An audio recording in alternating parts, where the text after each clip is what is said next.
yaşlı Mingitao. Karaçayım, halkarım, ekimizde eki uçar. Всегда был тяжелее, чем у равнинных жителей. Таким же он остается и сегодня.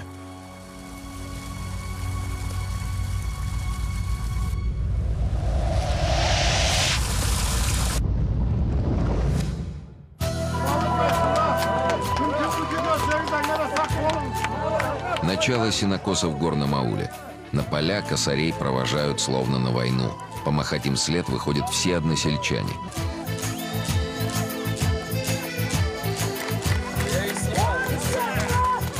Песнями и танцами жители деревни пытаются подбодрить косарей.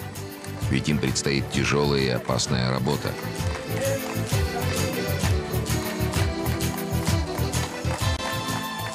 Несколько недель все трудоспособные мужчины аула проведут в горах.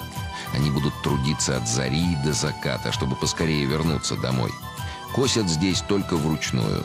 На крутые склоны, куда не поднимаются ни автомобиль, ни трактор, добраться можно лишь пешком.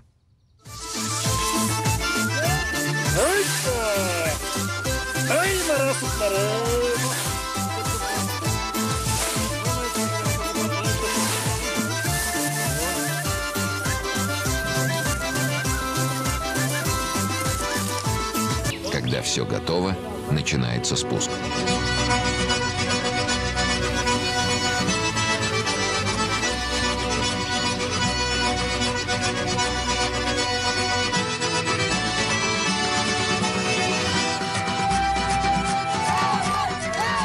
Завершив свою работу, косари возвращаются в село. Окончание сенокоса – самый большой праздник жителей Карачаево-Балкарских горных аулов. Косарей встречают как героев. Им преподносят чашу с айраном. Их приглашают в гости в каждый дом.